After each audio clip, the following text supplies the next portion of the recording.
পাহাড় মেঘ সবই দেখতে পারতেছেন। আমাদের নিচে মেঘ বর্তমানে, মেঘ কিন্তু এখন আমাদের চেয়ে নিচে, আমরা মেঘের উপরে। হ্যাঁ, মেঘের উপরে ভাসতেছি আমরা। তো চলেন, আরেকটু উপরে আছে, চলেন যাই, উপরে যাই।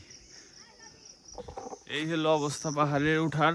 হ্যাঁ, একটা লাঠি নিছি 10 টাকা দিয়া, বাঁশের লাঠি নাকি কিসের লাঠি জানি না, বাট লাঠিটা নিলাম।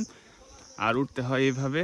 আর ওঠার সময় মুখটা যত বেশি নিঃশ্বাস নেবেন তত বেশি ক্লান্ত হবেন, আর নাকদা নিঃশ্বাস নিলে ক্লান্তটা একটু কম হবেন, কারণ ক্লান্ত দুই বেলাই হবেন। এই হলো অবস্থা। চলেন উঠি।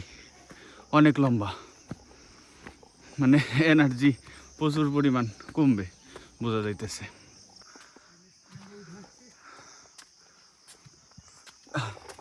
এই দিক দিয়ে আপনার এরকম চাপা চাপা রাস্তা এবং খাড়া রাস্তা, এইভাবে উঠাটা খুবই টাফ। আর বৃষ্টি হইলে রাস্তা স্যাঁতস্যাঁতে হয়ে যায়, যার কারণে আরও ঝামেলা। কিছু করার নাই, বৃষ্টি হয়েছে, উঠতেই হবে, তাই উঠতেছি। ওই ধান আরো কত উপরে।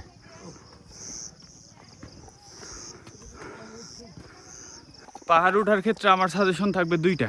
1 নাম্বার সাজেশন, ভালো গ্রিপওয়ালা জুতা পরে আসবেন, সেটা শু হইতে পারে, কেটস হইতে পারে। 2 নাম্বারে একটা লাঠি আর পানি আনবেন।